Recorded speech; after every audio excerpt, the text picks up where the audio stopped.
మానవునికి భూమి పాఠం నేర్పుతుందా? మానవునికి భూమి పాఠం నేర్పుతుందా?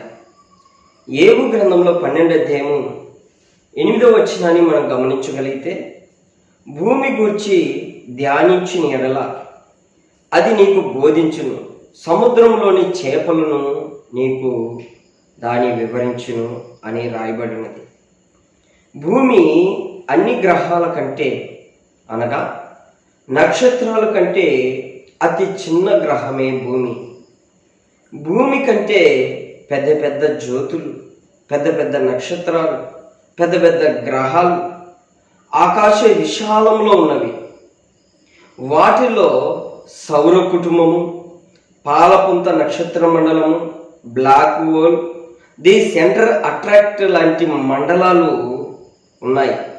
వీటిని కంటే ప్రాముఖ్యమైనది భూమి ఒక్కటేనండి. వీటన్నిటికంటే, విశ్వంలో అన్నిటికంటే భూమి ఒక్కటే ప్రాముఖ్యమైనదిగా ఎంచబడింది. అది మనుషులకు నివాస యోగ్యముగా ఉన్నది.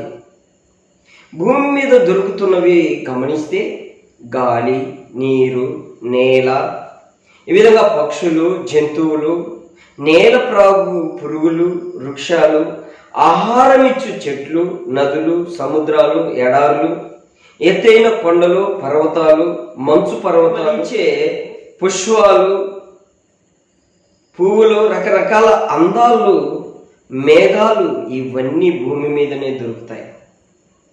ప్రియమైన దేవుని వల్ల ఏ గ్రామంలో ఇలాంటివి దొరకవు. ఇలాంటి దొరకదంటే అక్కడ గాలి ఉండదు, నీరు ఉండదు, ఏమీ ఉండదు. భూమి మీదనే ఉన్నవి.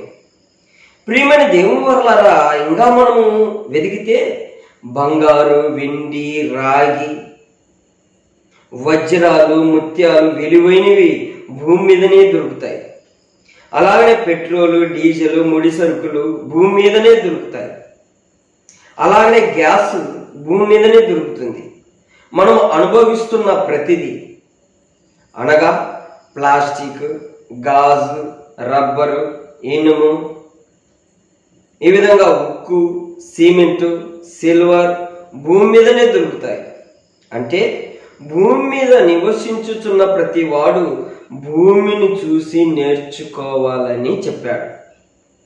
భూమిని దున్ని విత్తనము విత్తి పంటను తీసిన వాడిని రైతు అన్నారు.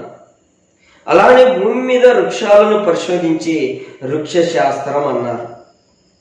అలాగనే భూమి మీద జంతువులను పరిశోధన చేసి జీవశాస్త్రం అన్నారు. భూమి మీద పంటను పరిశోధించి అగ్రికల్చర్